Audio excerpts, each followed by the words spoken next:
চটপট বাঙালি রান্নাঘরের তরফ থেকে আপনাদের স্বাগত। আজকে আমি একটি ডিম দিয়ে স্পঞ্জি একটি কেকের রেসিপি নিয়ে হাজির হয়েছি। আর এই জন্য আমি প্রথমে একটা কাঁচের বাটি নিয়ে নিলাম, আর বাটির মধ্যে আমি একটা ডিমকে ভেঙে নিলাম।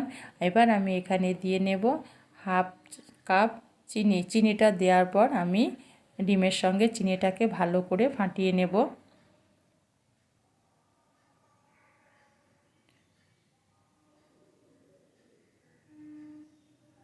এইভাবে আমি চিনিটাকে ডিমের সঙ্গে ফাটিয়ে নেব। আমার অনেকটাই চিনি গুলে গেছে। এবার আমি এখানে দিয়ে দেব 1/3 কাপ সাদা তেল। সাদা তেলটাকে দেওয়ার পর আবারও আমি ডিম আর তেলের সঙ্গে একসঙ্গে আবারও কিছুক্ষণ ফাটিয়ে নেব। আর বেটারটা যত বেশি ফাটানো হবে কেকটা তত হবে স্পঞ্জি আর খেতে নরম। আমার চিনিটা এবার সম্পূর্ণই গলে গেছে। বেশ কিছুক্ষণ এইভাবে নাড়ার পর আমি এখানে দিয়ে দেব এবার কিছু শুকনো উপকরণ। শুকনো উপকরণ বলতে এবার আমি নিয়ে নিলাম একটা স্ট্রেনারে দিয়ে দেব 1 কাপ ময়দা, আর দেব হাফ চামচ বেকিং পাউডার আর 1/3 চামচ বেকিং সোডা। এবার এটাকে আমি একটু চেলে নেব।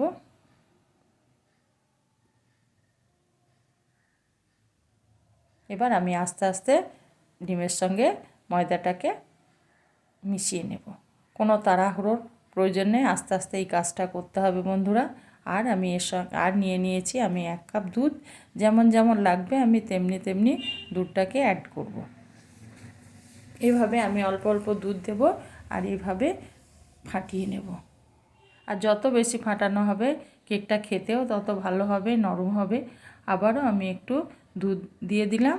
আবারও আমি আস্তে আস্তে এটা নাড়তে থাকবো। একটু ধৈর্য ধরে এটা নাড়তে হবে বন্ধুরা, তাহলে কেকটা সুন্দর হবে।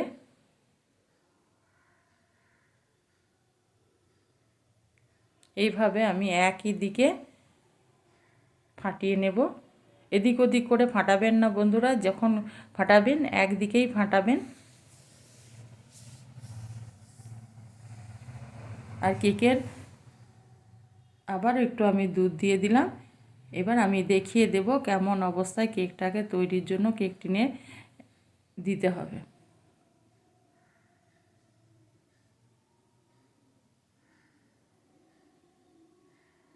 বেশ কিছুক্ষণ আমি মিনিট সাতেক আমি একই দিকে একইভাবে আমি বেটারটাকে ফাটিয়ে নিলাম।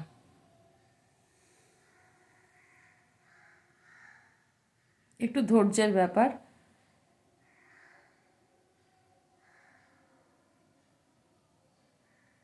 আমি এই অবস্থায় কেকের বেটারটাকে রেডি করে নিলাম। এই অবস্থায় আমি রাখবো, আর দুধের ব্যবহার করব না। এবার আমি একটা কেক টিন নিয়ে নিলাম, আর কেক টিনটায় আমি একটু তেল মাখিয়ে নেব আগে। তারপরে আমি ওই সাইজেই কেক টিনের সাইজেই আমি একটা ব্যাটার পেপারকে কেটে নিয়েছি, সেটাকে বসিয়ে দিলাম আর তার উপরে তেল বুলিয়ে দিলাম। এবার আমি যে কেকের বেটারটা রেডি করে রেখেছি সেটাকে দিয়ে দিলাম।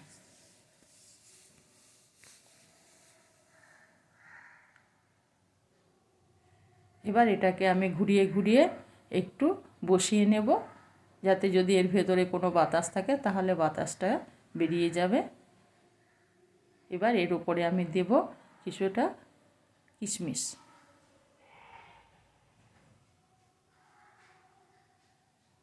আর দেব কিছুটা কাজু।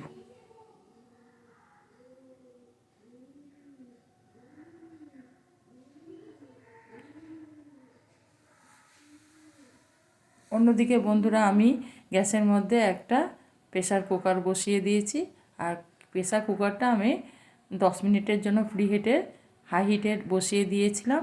এবার আমি ওর মধ্যে দিয়ে দিলাম একটা স্ট্যান্ড। এবার স্ট্যান্ডটা বসানোর পর আমি খুব সাবধানে সতর্কভাবে আমি কেক টিনটাকে বসিয়ে দিলাম।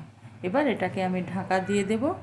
ঢাকা দেওয়ার পর আমি 25 থেকে 30 মিনিট পর্যন্ত এটাকে আমি লো হিটে তৈরি হতে দেব। 25 মিনিট পর আমি ফিরে এলাম বন্ধুরা। এবার আমি এটাকে চেক করে নেব। আমি একটা ছুরি নিলাম, এবার ছুরিটাকে বসিয়ে দিলাম। ছুরির মধ্যে কোনো বেটার লাগলো না, সেহেতু আমার কেকটা হয়ে গেছে। এবার আমি কেকটাকে ঠান্ডা করে নিয়েছি। এবার ঠান্ডা করে আমি কেকটাকে উঠিয়ে নেব কেক টিন থেকে। দেখুন বন্ধুরা, আমার কেকটা ইজিলি ছেড়ে গেছে আর সুন্দর একটা কেক তৈরি হয়ে গেল। এটাকে এবার আপনাদের স্পঞ্জি একটা কেক, এবার এটাকে আমি কেটে দেখাবো বন্ধুরা। কত সুন্দর একটা স্পঞ্জি কেক রেডি হয়ে গেছে। আর যদি আমার ভিডিওটা ভালো লাগে তবে একটা লাইক করবেন আর সাবস্ক্রাইব করে চ্যানেলটির পাশে থাকবেন। আমার কেকের রেসিপি রেডি হয়ে গেল।